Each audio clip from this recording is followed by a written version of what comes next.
Yeah, and what? Man's out here. What you saying, you dickheads? Hey, yo, it's me on the screen. That's crazy. Wait, hang on a second. Yeah, nah, you're done. You're out of here. Who do you think you are? Yo guys, it is your boy Niran here, and you are watching FTW. It's of course the series where I bring to you the best and more frequently the worst of what football has to offer during the last 7 days. But what's been kicking off in the world this week? Well, Just Stop Oil protesters, you know some of their work, have been causing trouble around the world again, throwing tomato soup on an original Van Gogh painting in a London gallery. I'm sure Vincent's ears pricked up when he heard about this one. Oh, well, I mean, ear. He must be confused thinking how he's been brought into this. I'm like, what did he say fuck me for? To be honest, with the way art is, they'll probably come up with some abstract meaning for it. Yeah, so the orange represents the fruit of our labor in modern society. I can't wait for this to spill into football again. The stewards are going to be fed up seeing a CEX worker strap himself to a post again. Get him off the field! The pitch is going to be looking like a heat map when they're done with this orange paint. The thing is, it's actually for a good cause and it's a great protest, but the actions just seem to be so random every time. Anyway, back to the football now, and holy fucking shit. Liverpool have won a big game. God, I love it. I fucking love it! Oh, how absolutely extraordinary. Shut up. Listen. Liverpool are back in the game after a 1-0 win versus Manchester City to end Pep Guardiola's unbeaten start to the season. Second half of the season, we're doing a title charge. Yeah. The solitary goal in this one came as Mohamed Salah spun João Cancelo on the halfway line and slotted past Ederson. Right, so Pep, you lot of shit. But don't let the score dictate your thoughts on this game, because it was exhilarating, probably one of the best 1-0s I've watched in recent times. We went into this game, however, ready for depression, as we weren't even in the top half of the table. Well, unless you were on Sky, who was showing the top 11. But we genuinely looked good here. Erling Haaland was nullified by Joseph Dave Gomez. I was scared for him when I saw the lineup, but he turned up, and he must have showed Erling this before kickoff, because that's the only way you can stop the man. Alfie Haaland was not too impressed with Kevin De Bruyne after he didn't provide an assist for his son. And I want to apologise to James Milner. I owe you an apology. I wasn't really familiar with your game. He was a makeshift right back due to Trent Alexander-Arnold's lack of fitness and held his own versus Phil Foden. James Milner right back. Nah, listen, Gareth Southgate's going to be getting him on the plane. I genuinely believe he's so old that he forgot he's bad at football. This is a meta moving forward. We were solid defensively, and into the second half, Alisson sees Mo away, pumps it long. Salah pulls off a sensual spin, and then he's running through on goal. Can he finish it this time? João Cancelo's been put in a dishwasher here. Pep was wishing he could have run onto the pitch in an alternate universe and stop him himself. Speaking of Pep, and he was fuming. First of all, after Phil Foden had a goal disallowed at the start of the second half, even though there was a quite clear shirt pull in the build-up, and he fell to his knees as soon as Mo Salah went through. This guy had no faith in Ederson whatsoever. Fuck's sake, he can't distribute his way out of this one. He was left on the sidelines looking like the 3 bald men of the apocalypse, and he riled up Liverpool fans when they were giving him stick. Probably one of the worst things you can do at Anfield. Some of those fans even threw coins at him, which of course can't run. It's extremely dangerous, especially on an unprotected head. This guy'd be raw dogging copper if it smacks him on the skull. But he's never complained at money being thrown at him before now. John Stones left the stands early and was quick to give away his ticket. Here you go, mate. Go and see the second half. It's shit. Meanwhile, Bernardo Silva was turned into a pet by Salah. We can reveal his interaction with the Egyptian just before the incident. Bernardo Silva. What are you doing, my friend? Apparently, Man City's bus was damaged by Liverpool fans again after the game. These lot are really suffering here. And there was still time off the bench for a Darwin Núñez cameo. The name's Núñez. Darwin Núñez. Darwin Núñez. He came off the bench and terrorised City's defence, but for crying out loud, this Don is so erratic. He has the decision-making of a mosquito. How are you not passing it here? Ederson's not going to be fearing anything if he sees the Uruguayan bursting through on goal. Yeah, babe, listen, I'll get back to you. Wait, no, it's just Darwin. Yeah, okay, no, carry on. In fairness, it'll be Manchester City's tears that he's drinking from below them because we're in 8th. But it was a good start, you know, and hopefully this can turn our season around. And Arsenal fans will be just as pleased with Liverpool's result as they went 4 points clear at the top of the table with a win over Leeds. Drake slapped a bet on the Gunners and his usual curse was surely on, but Arsenal still won narrowly anyway. They're as immune to Drake as Rihanna is. Now this one took a while to get going, quite literally, as there was a power cut at Ellen Road that prevented VAR and goal line technology from working. It seems odd. I mean, VAR wasn't wasn't working for Arsenal against Liverpool, and that was fine. Leeds just clearly haven't been paying their electric bill or something. They saw an email from Eon and said, nah, we're good. We're not breaking financial fair play just so we can leave the radiators on. Drake was in the VAR room himself trying to get this game going so he could win his bet. Meanwhile, the ref was in crisis management mode, realizing he doesn't have other refs in remote locations to make terrible decisions for him. The lights were even off in the dressing room, but Mikel Arteta had a way around it. But it was fixed and VAR came back on, only to shaft Leeds for a disallowed goal. Jesse Marsh wasn't happy with the club's electrician. You are a Judas. Meanwhile, it also apparently ignored an offside in the build-up to Leeds' missed penalty. Patrick Bamford missed that penalty. Fucking Tory. His girlfriend took the aux cable and attempted to cheer him up when they got home. Alexa,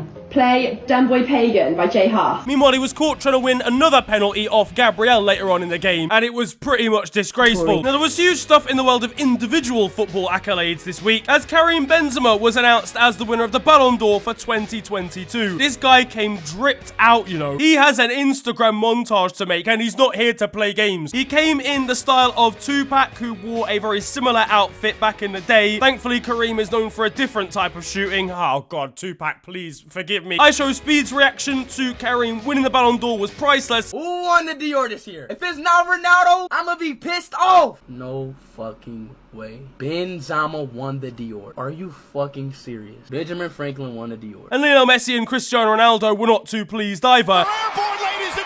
He even managed to get the mother of his child and his new girlfriend to the same event to watch. Insane stuff from the guy. His speech will be sensational. My wife and my girlfriend. Yeah, I mean my wife. Yeah, sorry to say. I'm so sorry, my wife. Lizzle, I love you so much. These bitches love Benzi after all. Elsewhere in Sadio Mane and Bukayo Saka shared a wholesome moment. Kylian Mbappe was not too pleased with his finishing position. Virgil van Dijk predicted where he was going to end up, but was sorely mistaken. Easy top 3. If I'm not 60! Lionel Messi was down in 83rd place, officially behind Darwin Núñez. TikTok star Iran Ferreira was even in attendance at the award ceremony. He could be seen volleying the award into the back of the dining hall. We got Cristiano Ronaldo's thoughts on him winning the accolade after accumulating 0.6 XG versus cough medicine. I will love it. And I think I deserve it. Actually, thinking about it, there should be some alternate awards. Most benched, you already know. The Timberland Boot of the Year award for the worst touch to Lukaku. And worst knee injury, yours truly. But there was one other actual real award that was given out here, and it was the Copper Trophy for the best youngster in the world. And that was given to Barca striker Gavi. Now don't get it twisted, Gavi plays a lot for Barcelona at a young age and for Spain too. But honestly, how is he winning this off of like stats for the season? Jude Bellingham, Jamal Musiala and Camavinga were better, and Bukayo Saka was just as influential, if not more. If his name was Gavin, he's finishing 34th, mate. At least his parents were very proud. Oh, look at him, Gerard. Please, can you just switch it off? I don't like this song. Pedri will be refusing to shake his hand in training tomorrow morning after being denied the possibility of winning the competition twice in a row. This is impressive from Barcelona, to be honest. Back to back, the best double team of anything since Calux earlier this week. I guess there's actually 3 ways. Barca are going to be fuming, realizing they can't use the Copper Trophy for Frankie de Jong's wages, and Anthony Martial turned up claiming that he's still a young footballer. Even here with something. You know what I mean? I'm from around the way. I'm leaving with something. I spoke a bit about Barcelona and the Ballon d'Or, but they lost to the eventual winner Benzema and Real Madrid in El Clasico this week.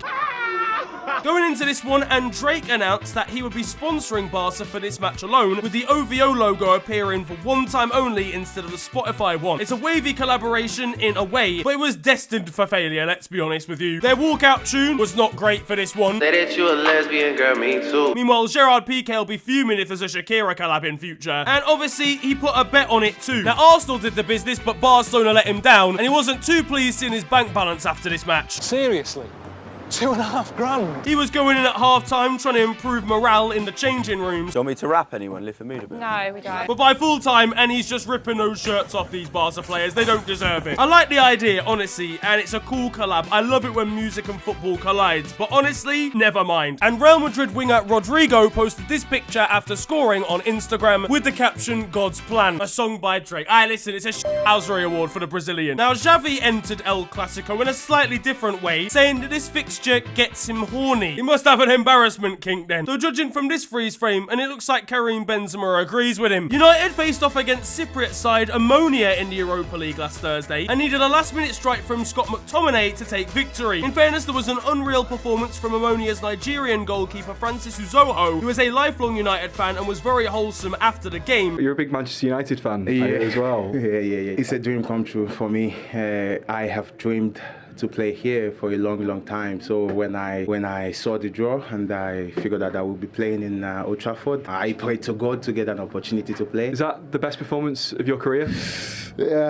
Arguably, yes. Yes. He grabbed a pic with United's manager Erik ten Hag, and even Cristiano Ronaldo was impressed with him out on a pitch. A guy called James on Twitter actually posted that he'd played against Francis Uzoho whilst on tour with his Sunday League team a number of years ago. United needed 90 minutes to score against the guy with Sunday League ops. That's crazy. This can't run. They almost drew to a part of the periodic table. To be fair, how do you prepare to play against the lung condition? It's impossible. And back in the Premier League, Chelsea beat Aston Villa 2-0 thanks to a brace from Mason Mount, including a beautiful free kick. Hit the ball by the valve and it moves.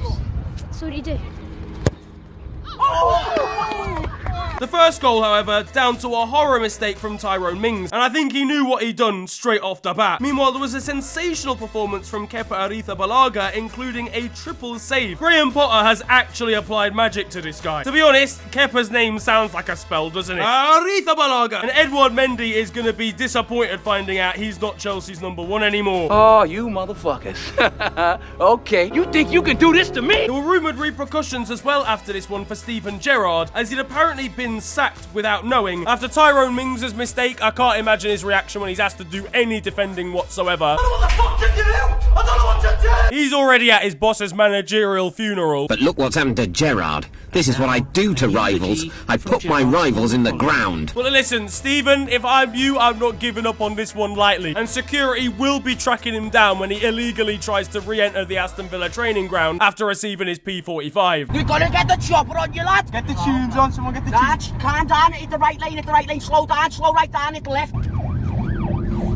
At United versus Newcastle now, and we've got one fan very distracted in the crowd. He wants somebody, but the Newcastle game is more important. He thinks. This man cannot be distracted when his wife gets a little bit frisky in the DMs. I've been a fan of this great club all my life, and this is why I love Newcastle United. Before Nottingham Forest's clash against Wolves, and they posted this edit with the caption "Playtime." Well, they deleted the tweet and ended up losing, to which Wolves responded with an edit of their own. It's a shithousery award for the West Midlands side. Meanwhile, back in the Europa League and in Arsenal's game against Bodo Glimt, Bukayo Saka missed the target and slapped the ball into somebody's window instead. This poor guy was terrified. He's thinking there's an airstrike coming through. Lead us not into temptation, but deliver us. There was controversy in Southampton's game against West Ham United, where Kyle Walker-Peters appeared to take a seriously foul throw that led to a goal against the Hammers. I mean, where's he taking one from next? There's the news that Graham Souness is allegedly leaving Sky Sports and won't be a pundit on the channel from next season onwards. He has to slander everybody from home now. Listen, where's Paul Pop? Nowhere. Shut up. Listen, he's not even playing. You're watching Wrexham v Chesterfield, fam. Former Watford goalkeeper Ben Foster has taken up a new hobby in the form of beekeeping this week. Yes, lads, how we doing? Just been attacked by an angry hive, but they meant well. Proper geezers, top lads, real sting that they've got going on there. Meanwhile, how do you celebrate as a family when the club you support scores on live TV, but you've got to keep yourself silent because there's a baby in the room sleeping?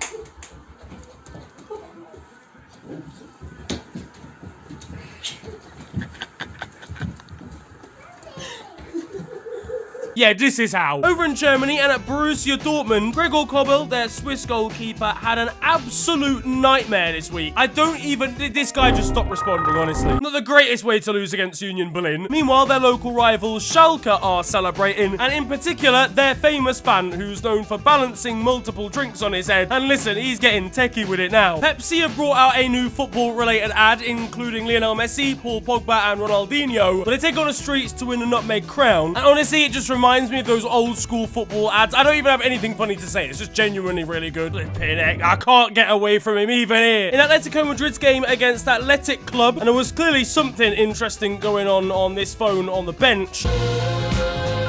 crying out loud, at least put Thogden on, bro. La Liga Club Mallorca's mascot is going down for 10 to 12 years for a brutal stabbing here at their game. Meanwhile, João Felix of Atletico Madrid has obviously been struggling since his big money move. He took the interesting approach of shushing for a celebration, you know, to silence the criticism during a training session where nobody's there to see other than his teammates. And in Italy, Roma manager Jose Mourinho is the gift that keeps on giving, celebrating during a VAR check because he'd seen the decision before it had actually been blown for out on the pitch. And over at Lazio, we've got this kid giving it large from the crowd. Oh, that was crazy. I've never actually experienced that sort of atmosphere again. Now that it's time for your goals of the week, and we've got yet more classics again for you. Over in Paraguay and at Olympia, Richard Ortiz scored what can only be described as a bit of a long-range bicycle kick here.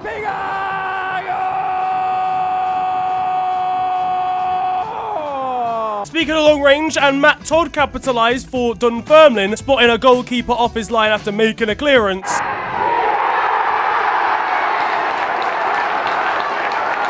And in Argentina, check this out for technique. From a 41-year-old, Lucas Licht scored an absolute screamer in the Argentine 3rd Division for Villa San Carlos here, rolling back the years. Over in the Netherlands, and this Feyenoord player seems to have a new technique for dribbling past an opponent. Meanwhile, there were wild scenes in Mexico, where Toluca were drawing 3-3, and in the 91st minute against Santos Laguna had a late penalty to win themselves the match. Step forward their goalkeeper, Thiago Volpe, who slots it away in the 92nd minute so that they grab all 3 points. And so the final whistle, and you can't win every game, Stuart. They've lost their ball, but still possession, reasonable possibility. I think they got their tactics wrong today. They just couldn't control the game, and it's Hello all, and welcome to The Beautiful Game, the segment where we take a look at the poetic and brilliant side of the game that we love. We are back by popular demand for yet more glorious beauty. And that concludes The Beautiful Game. Closer to home, and there were ridiculous scenes at Birmingham's game against Hull, which had to be delayed like Arsenal versus Leeds, but for very different reasons, as they discovered that the goalposts were 2 inches too high. There was just as ridiculous scenes at Sheffield United, who drew 3-3 against Blackpool, courtesy of a 98th-minute equaliser from Oliver Norwood, in a game that also saw 4 red cards, including 3 for Blackpool and 2 after the final whistle. A fiery game for sure, but there's none of that heat at Reading, because I'm quite convinced this bacon cob wasn't even cooked at all. Club America dispatched of Puebla 5-1 this week, but it was a rather unfortunate moment for one of their forwards who grabbed a goal, took his shirt off, dropped a Sue celebration, but it was offside anyway. At Galatasaray, and they appeared to have signed up one of their ball boys before kickoff here. River Plate versus Rosario Central saw some dramatic scenes. They lost 2-1, there was 18 minutes of injury time, and during that injury time, Juan Fernando Quintero was sent off for shoving the referee. In Belgium and for St. Truden, former Manchester United midfielder Shinji Kagawa scored directly from a corner. I'm not sure where the next clip actually comes from, but we've got a ball boy falling down some massive hole by the side of the pitch here. Thankfully, he was okay. And there was a crazy story to come out of Japanese football this week, where Vent 4 at Kofu, a side 18th in the J-League Division 2, so their equivalent of the Championship, against all odds won the Emperor's Cup title, a cup competition in Japan against J-League opposition. And with that, they've qualified for the Asian Champions League, which is insane for them. They celebrated by not lifting their trophy.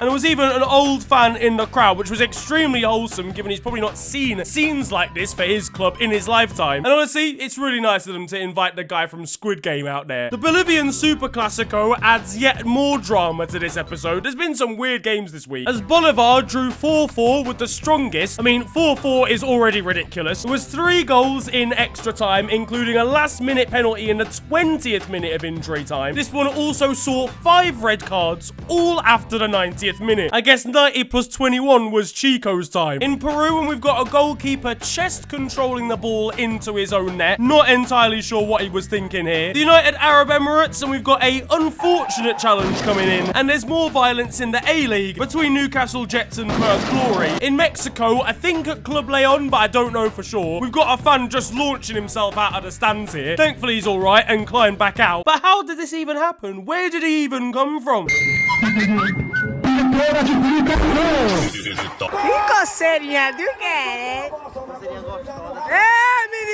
Didn't know Joachim Love was bold now. The Thai 3rd Division provides absolute chaos this week, as there's a push for an equalising goal, a penalty not given, followed by an absolutely outlandish foul, ending in surely a brawl and a red card in the last minute of the game. But now it is time for the moment you've all been waiting for, because over in Romania, and whilst we've only got one story this week, don't worry, because it's an absolute instant classic. Gabriel Tamash is someone that West Brom fans may know, as well as fans of Galatasaray, Watford, Doncaster Rovers and Cardiff during his spell in some of the bigger leagues in the world. But nowadays, he's playing his trade back in his native Romania for Petrolul, or at least he was until he was sacked by the club, because he engaged in a conversation with the club's owner in which he disrespected the fans and said that he would quite literally piss on them. The owner of the club was recording the conversation and sent it to the club's ultras. Absolutely ridiculous stuff. In Uruguay, and don't shove an opponent who's already got water in their mouth, it's gonna end badly. This guy tried to dodge as much wet as KSI this week. Back in South America, and they start kids off early as football fans, it's fair to say. Back in Mexico once again, and the fabled injury to twerk celebration is back. We've got one teacher who unfortunately can't stop a continuous video of Sues on YouTube here.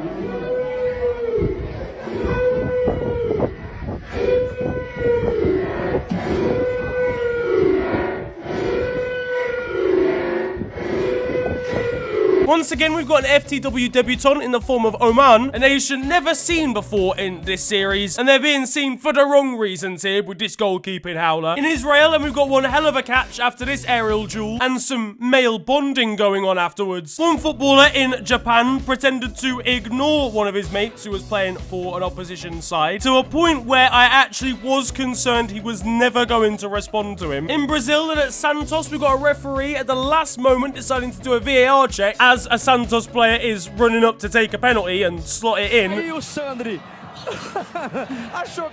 Now, I want to warn you, this is the old clip klaxon here, where Nene throws a punch from behind and gets a WWE anime one in return. In Singapore, and the worst miss of the week goes to Kim Shin-wook. The worst pitch of the week, though, goes to Rio Sao Paulo in Brazil. And you cannot convince me this hasn't already been abandoned. Why are you playing games there? Meanwhile, in America and at New Mexico, we've got yet another sensational goalkeeping howler. Mexico State-sponsored 529 plan, and this one goes awry, and Galaxy have taken the lead here.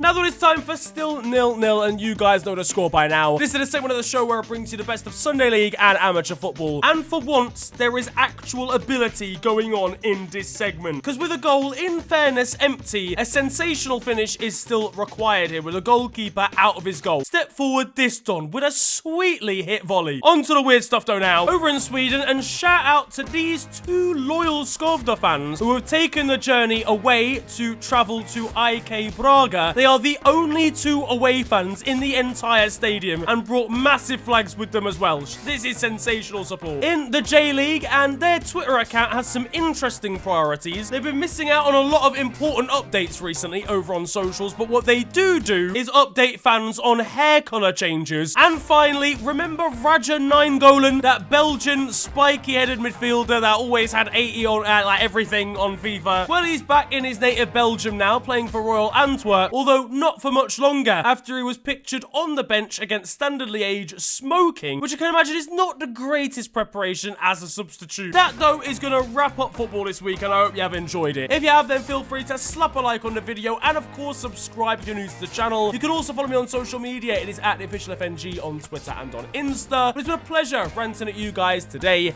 Have a wonderful day, enjoy yourselves, and goodbye.